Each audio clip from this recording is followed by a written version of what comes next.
The Axiom of Choice by David W. Goldman. The incident in the story's penultimate scene comes from something I stumbled upon several years ago, a message from a defunct email discussion list that had been copied to a website, by now also defunct. In his 1996 message, Mike Beecham described a concert he just attended at the Brantford, Ontario Folk Club. During one song introduction, musician Michael Doyle related an anecdote about reassuring an earlier listener that travelers always come back. Someone a few rows behind Beecham commented, "Sometimes they don't come back." Sitting in that section was Ariel Rogers, widow of legendary Canadian singer-songwriter Stan Rogers, victim of a 1983 airplane disaster. "I think," Beecham wrote, "there is a song in there somewhere to be written." 301. The guy mentions a town that means nothing to you, but the remark topples Paul into laughter, into his big, rumbling belly laugh, the one so deep and generous that during a gig it never fails to convince the audience that they're all in on the joke with you and him. The three of you have lingered outside the darkened club an hour beyond the show's end. Your palms rest atop your guitar case, which stands vertical before you on the cracked sidewalk. Standing not quite as vertical, Paul steadies himself by pressing a hand against the club's brick wall, just below a photocopied poster bearing an image of his face, looking very serious. "Dynamic singer-songwriter Paul Moroney," says the poster. Your name appears lower down in smaller type. One corner of the poster has come loose. It flips back and forth in the unseasonably warm gusts that blow down the narrow street. "But really," says the guy, some old friend of Paul's whose name you've already forgotten, "why should you two spend tomorrow driving way up the coast for one damn gig, and then all the way back the next day? I'll fly you there tonight in my Cessna. Tomorrow you can sleep in as long as you like." His arms sweep broad arcs when he speaks, the street lamp across the road glinting off the near-empty bottle in his grip. Paul rubs the back of his hand against his forehead, the way he always does when he's tired. You're both tired, 3 weeks into a tour of what seem like the smallest clubs in the most out-of-the-way towns along the twistiest roads in New England. Paul looks at you, his eyes a bit blurry. "What do you think?" There's a blur to his voice, too. "I'm in no condition for decisions." You're not sure that your qualifications for decision-making are any better than his, given not only your sleep deprivation, but also the beers during the gig, and the fifth of scotch that the three of you have been passing around since. If you ask Paul's friend to let you both spend the night here in town on the floor of his apartment, go to section 304. If the thought of sleeping in until noon is too tempting to pass up, go to section 307. 304. This would be a different story. Go to section 307. 307. The third time the little plane plummets and steadies, its propellers buzz nearly lost beyond the pounding of rain on the cold aluminum hull, you turn to Paul. "You know, maybe this wasn't the best decision." But Paul's snores continue uninterrupted. Usually you're the one who can sleep anywhere, anytime. Tonight, though, Paul has achieved a blend of exhaustion and inebriation that's vaulted him into a league beyond even your abilities. "Hey!" shouts Paul's friend, twisting around from the pilot seat, his head a silhouette in the dim glow of the control panel. "You ever use a parachute?" For an instant you're aware of nothing but your own heartbeat. Then the friend cackles. "Just kidding. Flown through worse than this dozens of times. You two just sit back and enjoy the scenery." You peer out the dark porthole. The only scenery is the shivering wing above, illuminated ghost-like in the fan of the plane's lights. The plane bounces again. You picture aerial potholes. If you unstrap yourself to check on your guitar in the back of the cabin, go to section 310. If you pound on the pilot's seat and demand that he turn the plane around, go to section 312. 310. Go to section 324. 312. Go to section 324. 324. Ice-cold water splashes your face. If you keep your eyes shut tight and try to ignore the water, go to section 325. If you're confused about where you are and how you got here, go to section 326. 326. This is not the choice you make. So this section doesn't really need to be here. If it were omitted, its absence wouldn't affect your story. Go to section 325. 325. Ice-cold water splashes your face. You're terribly cold, except for your arms. You can't feel your arms. If you wonder why you're so cold, go to section 327. If you wonder what's wrong with your arms, go to section 328. 328. Ice-cold water splashes your face. You open your eyes to blackness. You're floating in freezing, heaving water. You spit out a mouthful of brine as you realize that your numb arms are wrapped around something. Whatever it is, it's the only thing keeping you afloat. You remember the plane and the storm. It's still raining now, the drops plinking against your scalp, even as ocean sloshes into your mouth. The last thing you can remember is aerial potholes. You realize that something is tangled really tightly around your arms. If you try to work your arms free, go to section 335. If your consciousness fades, go 338. Now that is a guitar case. You open your eyes. A few inches away, blue medical scrubs wrap somebody's legs. The lining's not even damp, is a woman's voice. The scrubs turn, and she says, "Well, good morning, sunshine. Joining us at last, are you?" You blink and roll your head to look up toward her face. On the way, you see the metal bed railing. Hospital, you think. The woman, in her early 30s probably, tall but pudgy, her brunette hair pulled into a ponytail, a stethoscope slung around her neck, is grinning at you. Nurse, you think. She points to a bedside table on which your guitar case lies open. Your head is too low to see inside. "Coast Guard brought it over this morning," she says. "Figured you like to keep it close, the way it saved your life and all." You see the case's shoulder strap, tooled leather, custom made, presented to you by a lover 4 years ago, to replace the case's broken handle, dangling in 2 jaggedly truncated scraps from each of their rivets. Maybe the nurse notices the direction of your gaze. "They had to cut you free when they got you out of the water. That strap was so tight that your hands..." She stops, as if she's caught herself saying more than she intended. You look at your hands, resting atop the bed covers. They're wrapped in so much gauze that they look like 2 cantaloupe mummies. Both arms are also thickly wrapped, nearly to the shoulder. You try to bend one, and then the other. They don't move. Your arms don't move. What the hell? "Calm down," says the nurse. "Just relax. Those splints have to stay on for a week. They spent a whole night working on you in the OR. You don't want to put all that effort to waste now, do you?" You let your head settle back into the pillow. Your tongue sticks to the roof of your mouth for a second when you try to talk. "Working on me?" "Well," she reaches down to adjust the covers over your chest.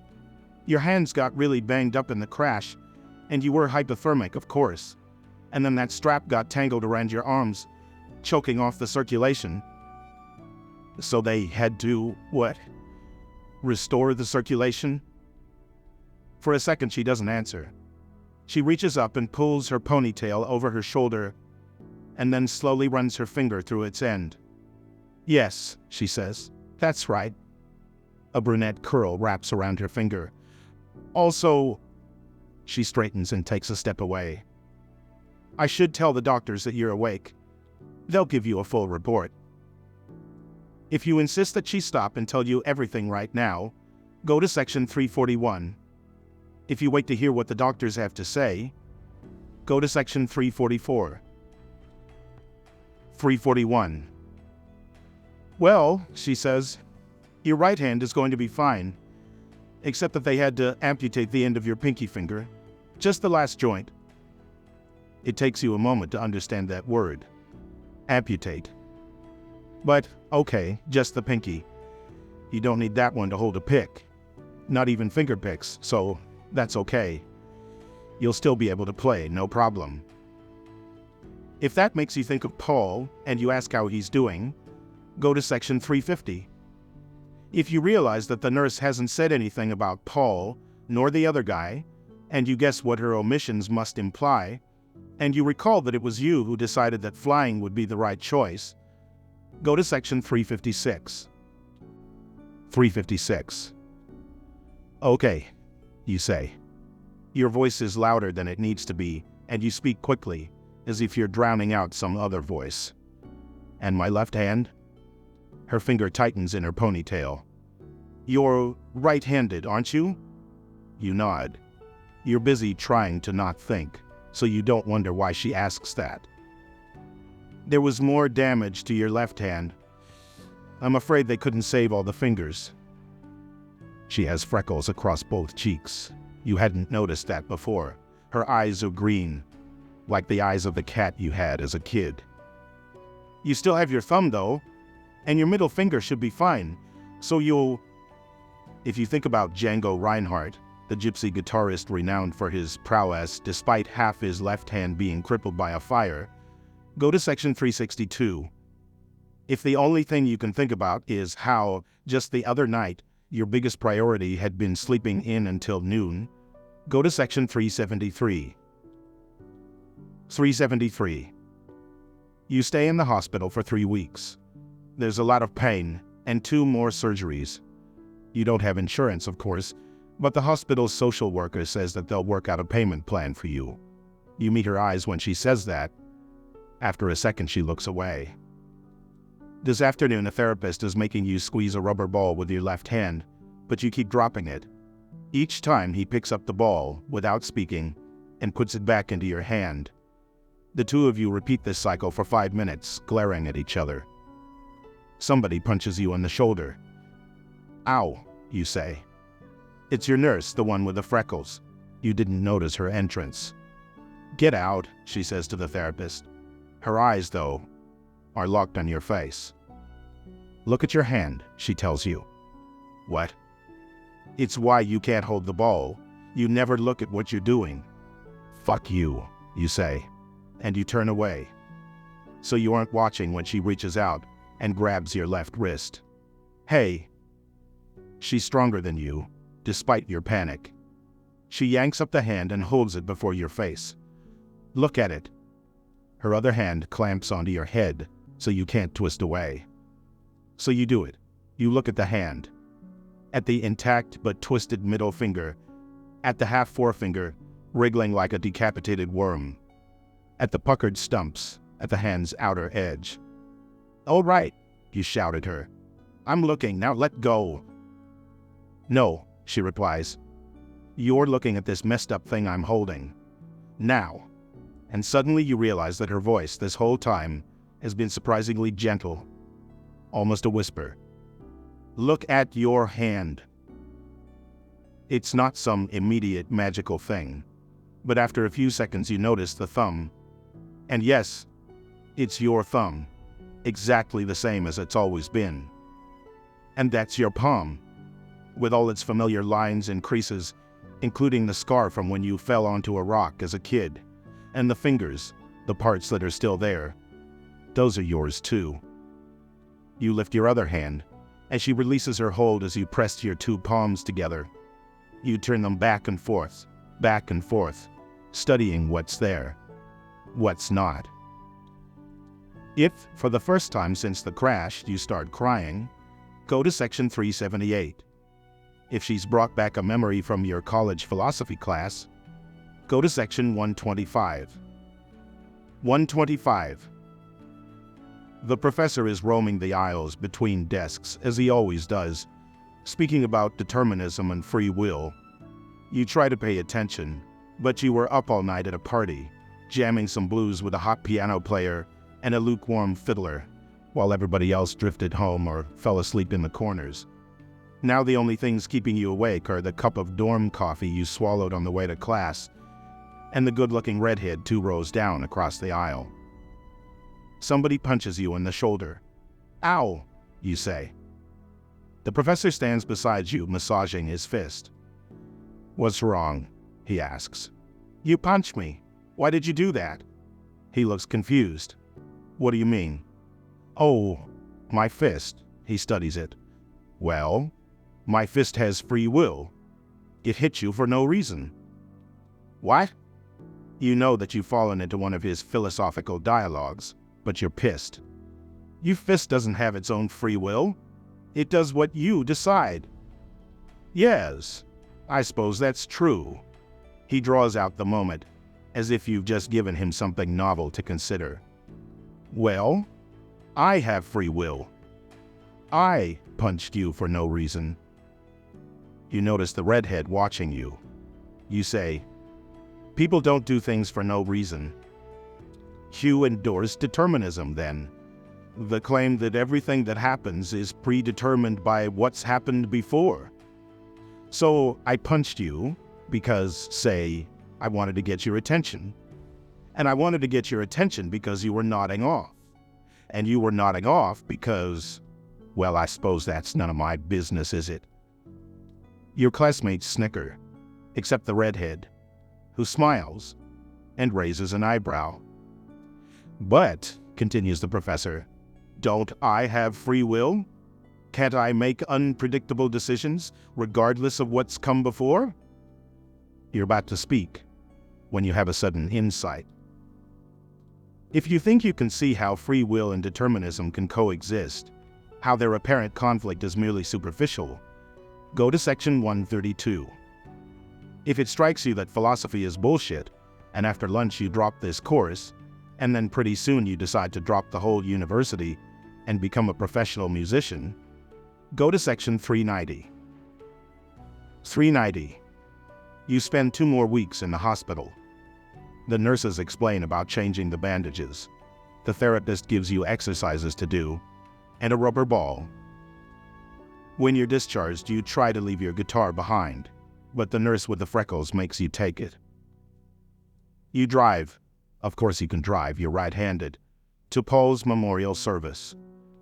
Lisa, Paul's wife, widow, hugs you tightly, careful to avoid your bandaged hands. You hug her back, but when you step apart, there's a piece of the way she looks at you that you can't manage to interpret as sympathetic or friendly. You sit in the rearmost row of folding chairs. The room fills with people all sitting still, watching and listening, like a concert audience. Your forearms always tighten up right before a gig, and they do that now. But this time your legs tighten too, and then they start shaking. Somebody picks up a guitar to sing one of Paul's songs. Your heart hammers at twice the song's tempo as you push back your chair and sneak away. You reach your apartment as the sun is setting.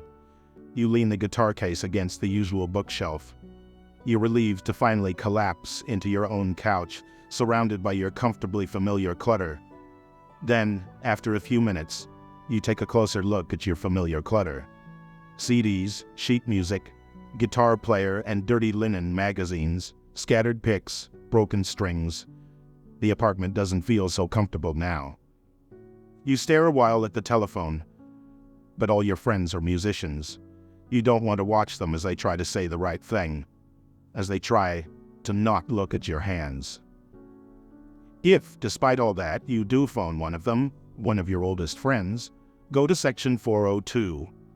If you go out for a drive and after an hour come back with 3/5 of scotch, go to section 429. 429. Your savings, at least the dollars you don't spend on the increasingly cheap whiskey that keeps you from hearing your own thoughts, let you hold on to the apartment for 3 months. The guitars and the mandolin buy you 2 more. It's nearly another 2 before the police show up for the eviction. It's late spring by now, so your timing could have been worse. Your hand hurts a lot though, and the prescriptions keep running out early. And your new pharmacy, who meets you each Wednesday in the alley behind the pawn shop isn't interested in your Medicaid card. The guitar case, you still got that. The way it saved your life and all. Also, with a rope tied to the strap stumps, you can sling it over your shoulder with all your stuff inside. The case whacks against your hip when you walk, but that's not so bad. And when the bottles in there clink against each other, on the happy occasions when there's more than one, you tell people that you're making music. If you meet a guy at the shelter who convinces you to get into treatment, go to section 440. If you tell that guy to go fuck himself, go to section 472. 472.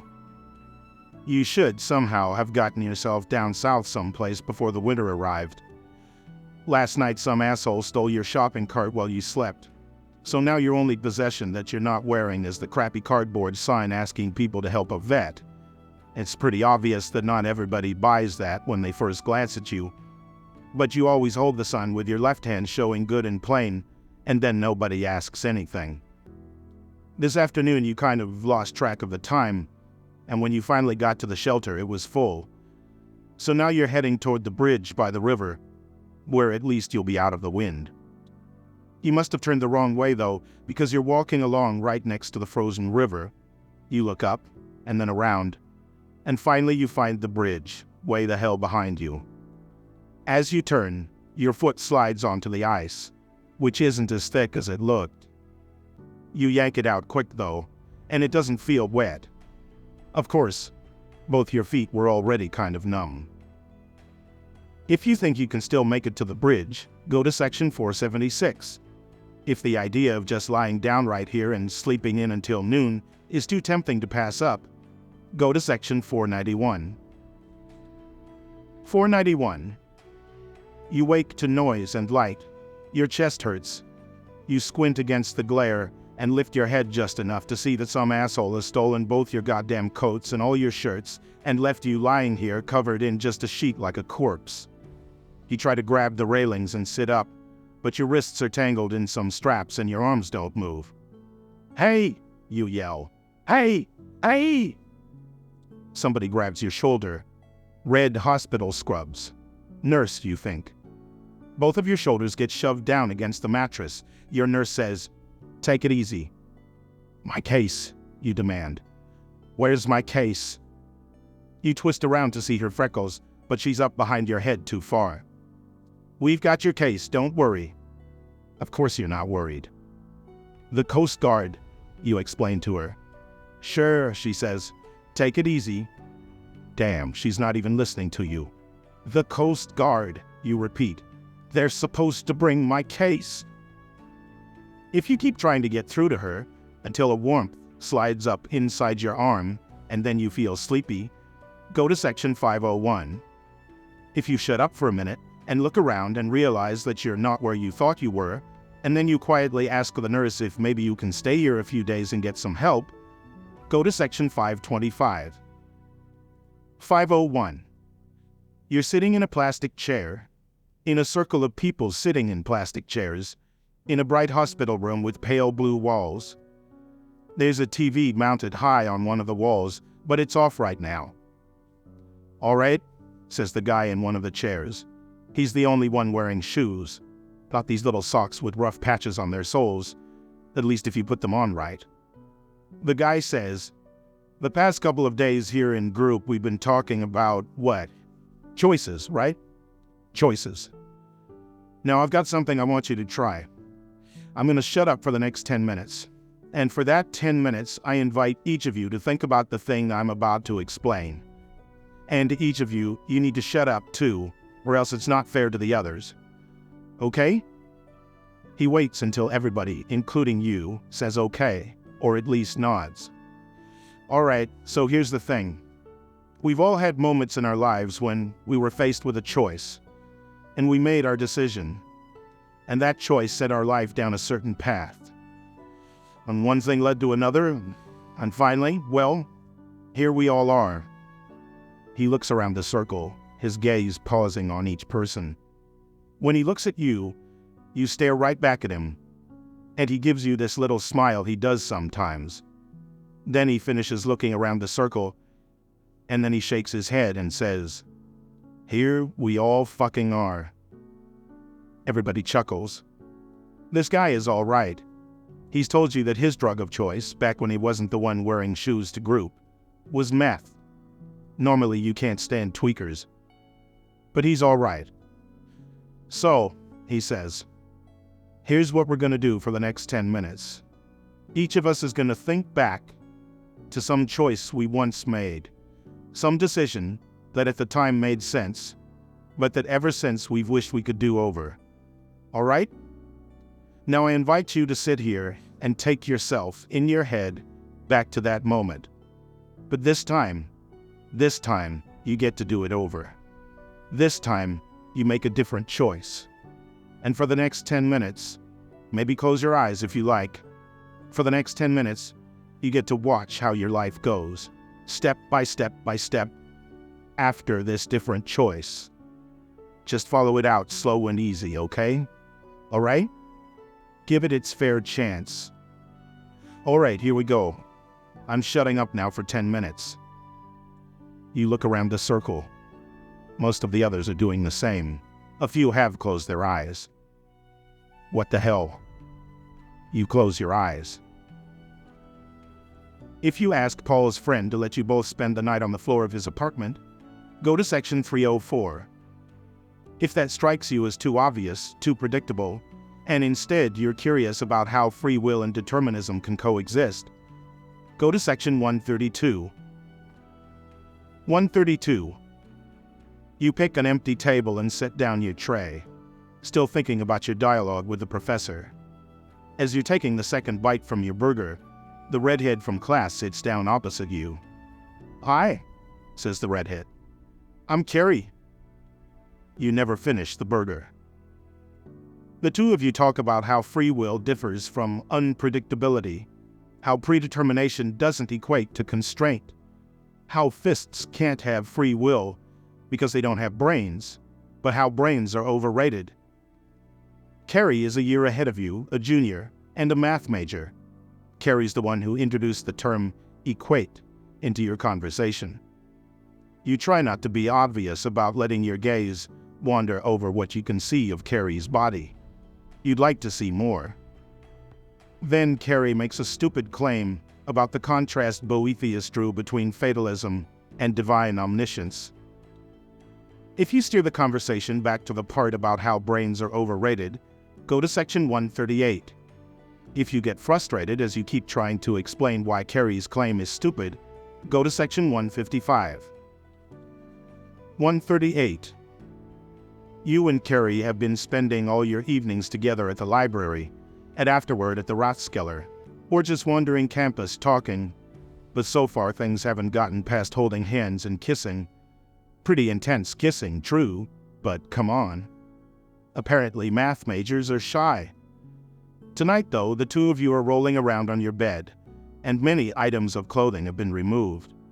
A few minutes ago, you almost blurted out something about hoping that Boethius's God was looking someplace else, but you suppressed the impulse. As you yank off a sock, Carrie suddenly pulls away and says, "Do you have any... because I don't, not with me."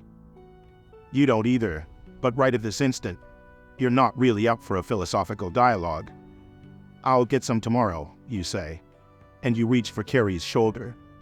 "Wait." Carrie eyes you, reappraisingly. If you say, "Just this one time," go to section 160. If you offer an apologetic smile and sigh, and then, deliberately but gently, you put the sock back onto its foot, go to section 144. 144. You listen to the morning's bird songs. Carrie's dorm is on the edge of campus, by the arboretum, so mornings are louder here than in your room. There's one bird who keeps hitting this little arpeggio with a syncopation on the last note that you're trying to memorize, so you can try it out later on guitar. You're also trying to memorize how Carrie looks asleep, just because you think that will make a good memory. Eventually the alarm buzzes, and you two have to get out of bed. A little later, you face each other over breakfast trays.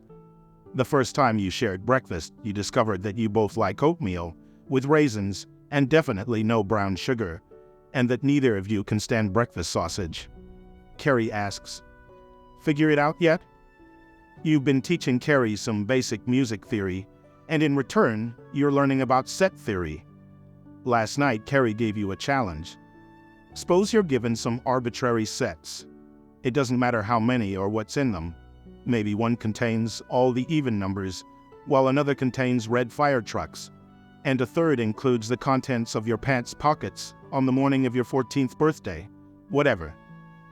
Now prove that, without having to know exactly what's in each set, there is some other set that has at least one element in common with each of the given sets, but which isn't simply the union of all of them. As if you dumped all of the original sets into one big bag. You did, in fact, figure this out last night while you were brushing your teeth, but then the two of you got distracted by other, more entertaining challenges. All right, you say, I pick one element from each of the sets you give me. My new set is defined as the set containing precisely those elements. Ta-da! Orange juice in hand, Carrie nods. Very good. You grin, but Carrie's not finished. So who gave you permission to pick an element from each of those sets? There's nothing in the basic rules of set theory, the axioms, that says you can do that. You frown. Of course you can, it's obvious. Carrie raises an eyebrow. Fine, you say. I choose the smallest element in each set. That's well defined, right? What if one of the sets consists of all fractions bigger than 0? What's the smallest fraction? Carrie reaches for your toast, which you've been neglecting. Annoyed, you start to offer a counter-proposal. But you catch yourself as you see its flaw, which suggests a different solution. But no, that doesn't work either. Finally, Carrie says, it does seem natural that you should be able to pick elements out of sets, but it turns out that there's no way to prove that you can do that, in general, based on the axioms of set theory. Most mathematicians agree with you that it should be allowed, though, so they add a new rule that specifically says you can do it. The axiom of choice. Now you're annoyed again. Then why didn't you tell me that up front? If this axiom of choice is simply one of the rules, why are we even discussing it? Carrie leans forward, one elbow skidding almost into a puddle of spilled coffee. It's not one of the rules. Not one of the most basic defining ones, anyway. You can build up a complete self-consistent system of mathematics that doesn't include the axiom of choice. If you add it in, you end up with a slightly different system, one that includes a lot of new, interesting results, most of which feel right. So most mathematicians are fine with proofs that depend on the axiom of choice. You glance at your watch. You'll both be late for class if you don't pick up your trays and get going. But a corner of Carrie's argument looks loose to you. So, you say, you can do math either with this axiom or without it? Right. Carrie stands up. You remain in your seat. Then, each mathematician has to choose whether or not to use the axiom of choice. Carrie pauses and stares at you. And then, slowly, Carrie nods and slides the 2 trays in your direction, as if presenting you an award. I guess, says Carrie, that says something about the rules of the higher system, the one in which we live. If you stack both trays and carry them away, go to section 147. If you push back Carrie's tray and grumble about hypocritical mathematicians, go to section 170. 147. That night, after you get under the covers, Carrie approaches the bed, naked. Tonight, says Carrie, I want you to lie completely still. Got it? Now pay attention. Here's my hand, and here's my mouth. And here, Carrie takes a step back, so you can get a really good look, is the rest of me. Carrie draws out the moment. Choose. If 502 Okay, that's 10 minutes. You open your eyes to a circle of people sitting in plastic chairs, in a bright room with pale blue walls. So, says the guy with shoes, who wants to share something from their experience? If, after a few seconds, you raise your hand, go to section 511.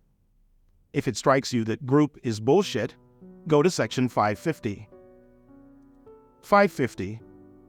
One of the counselors is standing in your room, looking very serious. "We can't do this without you," she says. She's in her 40s, you guess, her dark hair braided and wrapped up on top of her head. You've decided that the lilt in her voice comes from Jamaica. You lie completely still. She sighs. "You only get to keep your bed if you're an active participant in ward activities. Do you understand me? If you're going to stay here, then you have to get yourself up and out of this room and interact with the others." She waits for you to respond, as if it matters what you might say. Again she sighs. "At least come to the common room for lunch." If the idea of lunch finally gives you a reason to get out of bed, go to section 557. If you're finally recognizing that you're not the one making the decisions in your life, go to section 601. 601. Somebody has started a fire with some old campaign signs from a dumpster, and you join the others huddling around it. The bridge's supports block most of the wind, and after a while, for the first time today, you stop shivering. "Nice hat," says a big guy meaningfully. "Somebody at the hospital gave it to you when they kicked you out. It's the warmest thing you're wearing, stuffed with fleece and with furry ear flaps." If you kick the guy in the nuts and run, go to section 615. If you stand there waiting to see what the higher system is going to make you do next, go to section 620. 620. You're standing in line at the mission, leaning against the counter to take some weight off your feet. A lady asks whether you'd like brown sugar on your oatmeal. If you shake your head and keep shuffling down the line, go to section 634. If you stand there waiting until finally somebody drops a clump of brown sugar onto your oatmeal and shoves you ahead, go to section 652. 652. Your sign isn't working at all today. You glance down to your lap and notice that you're holding the sign with your good hand. Dumb. A brown leather wallet drops onto the cracked sidewalk right in front of you. The guy must have dropped it sauntering away, oblivious, eating one of those big pretzels. Even without leaning closer, you can see a lot of bills in there. Probably cards, too. You could maybe sell those cards. If you pick up the wallet and stick it inside your coat, go to section 664. If you just sit there and eventually somebody else notices the wallet and grabs it, go to section 701. 701. The sky is full of fluffy clouds today. You've got a good view, except for some tree branches. You must have slept on a park bench last night, since that's where you find yourself now. You can't recall the details, though. If you're just going to lie there all day, go to section 701. If eventually you get so bored that you sit up, go to section 702. 701. The sky is full of fluffy clouds today. You've got a good view, except for some tree branches. You must have slept on a park bench last night, since that's where you find yourself now. You can't recall the details, though. If you're just going to lie there all day, go to section 701. If eventually you get so bored that you sit up, go to section 702. 702. At first it's really early in the morning, and you've got this part of the park to yourself. But soon a thickening parade of office workers marches past your bench. Some of them glance your way for a second, and then lift their coffee or their phone to block the view. If you ask one of them what they think they're staring at, go to section 708. If all you do is wait to see what's going to happen next, go to section 721. 721.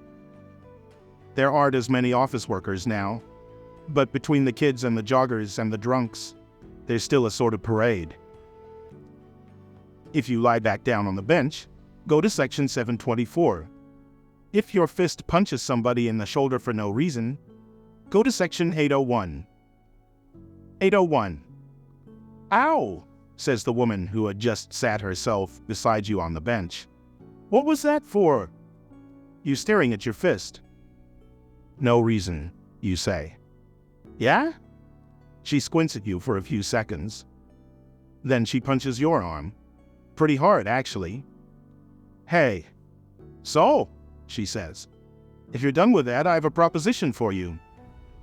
You give her a closer look. Mid-30s, dressed like a lot of women you used to know, in a long, crinkly black skirt, and a brightly striped top from Peru or Mexico, or someplace like that. Hair falling in waves to the base of her neck. Redhead. She continues. Community house, maybe you've heard of us. One of our residents got himself kicked out last night, so this is your lucky day. You get a bedroom to yourself and 3 meals. Only 2 rules. You don't do anything illegal in the house, and you don't piss off everybody else. You narrow your eyes. So, why are you choosing me? She nods towards your still clenched fist. No reason, she says. Now come on. She stands and begins walking away. If you're fine with her making the decisions, go to section 808.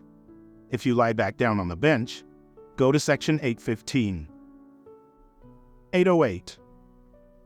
Your third afternoon at Community House, Irene, the redhead, invites you to come along with everybody to a movie. In your mind, you see a dark room full of people all sitting still, watching and listening. Your arms tighten up, and then you start shaking all over. After a minute, Irene says that maybe you should just stay here today. If you insist on joining the outing, go to section 815. If you're fine with Irene making the decisions, go to section 822. 822. A couple evenings later, you and a few others are in the living room watching TV. When the show ends, Irene gets up and turns off the set. Nobody objects. I'm gonna read a while, she says. She crosses the room toward an armchair, pausing at the stereo to start up a CD. The drums kick things off, and then comes the bass. A bottleneck guitar eases into some Delta blues. You get shaky and stand to leave. Wait a minute, she tells you, looking concerned. She turns off the CD. She glances around the room at the others. I think I need some tea. Come on. You follow her to the unoccupied kitchen. She runs water into the kettle. Not looking at you, she says, Music. It's a problem? You don't feel entirely steady, so you slide into one of the wooden chairs at the kitchen table. She lights a burner and sets down the kettle. Especially guitar. You let out the breath you've apparently been holding. I used to play. She pulls out the adjacent chair and sits. And then your hands got messed up. You nod. Though you don't know whether she's watching, because you're staring at your lap, where your hands are holding each other, as well as they can. You've had this conversation enough times, back when you were in the hospital, to know that next she'll ask how that makes you feel. And then you'll be having a therapeutic dialogue. You wait, but for several seconds she doesn't speak. That, she finally says, truly sucks. A minute later, the kettle starts whistling and she stands. You hear her open a cabinet. Damn, we're out of green. Chamomile today? If you wait silently for your tea and then carefully pick it up with your right hand, go to section 831. If you look up and say, Sure, thanks, go to section 845. 845. A week later, there's a trip to an art gallery. You go along. If, when you're standing in a crowded room where everybody is attentively staring at the same big painting, your heart starts hammering and you have to leave, go to section 859. If you don't leave, go to section 870. 870. You've been at Community House for 3 months now. Sometimes you help Irene or the other staff with grocery shopping, often with cooking.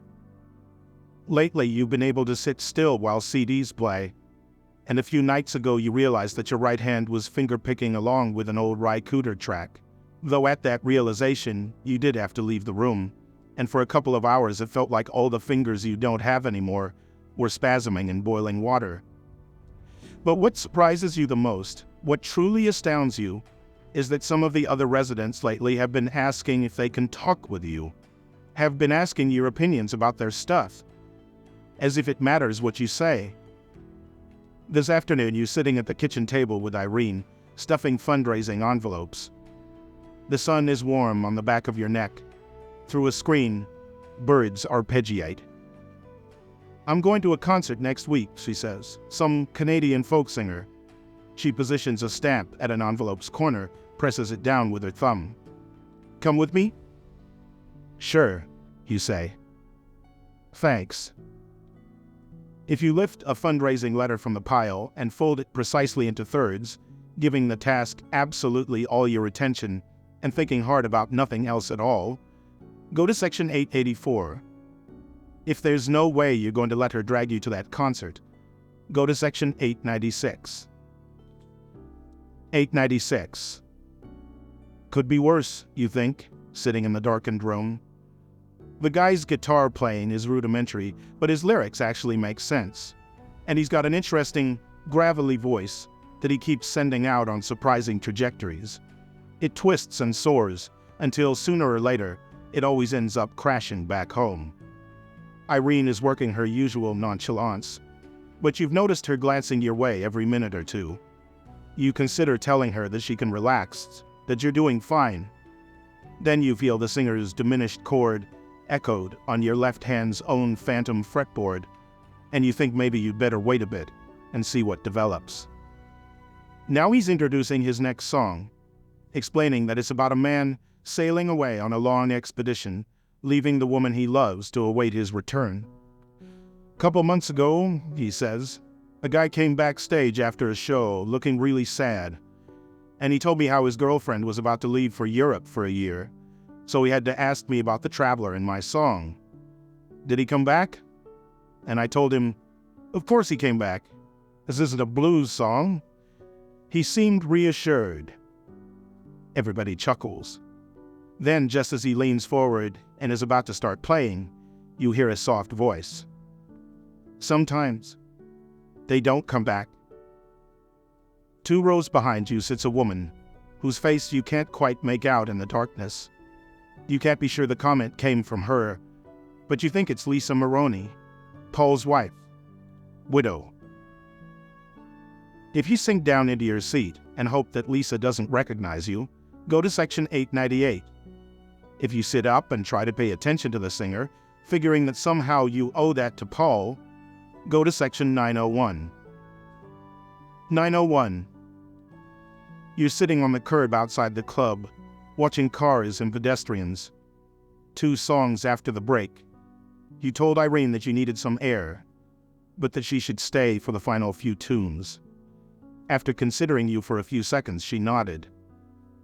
You're thinking about people who go away, about the ones who never come back, and about the ones who do, even if it takes them a long, long time. The show lets out. Irene lowers herself to the curb by your side and helps you watch traffic. She passes you her open can of ginger ale. You take a sip and pass it back. After a while, there are no more pedestrians and not many cars. Irene stands. "Let's go back to the house," she says. You look up at her and ask, "What if I don't?" For a few seconds, she squints at you. And then, slowly, she nods. She hands you the empty soda can, as if presenting you an award. I guess that would be for you to find out. You reach out your left hand and take the can between your thumb and middle finger. The can wobbles in your uncertain grip, catching a glint from a nearby street lamp. And in that glint, for just a second, your life takes a step back, so you can get a really good look. If you return with her to the house, and over the following days realize that helping other people is something you could learn to be good at, If tonight's show has left you wondering whether you could learn to play guitar left-handed, or maybe pick up some different instrument, or take voice lessons, because you're realizing that during these past couple years, a lot of new songs have been growing in you. If you think that maybe you should get back together with some of your oldest friends, maybe even look up that lover of 6 years ago. If you think that it's time, finally, to forget your old life and hitchhike out to Minneapolis, say, or Seattle, and find a job, maybe take some classes, starting, you think, with philosophy. You lower the soda can to the ground, and you choose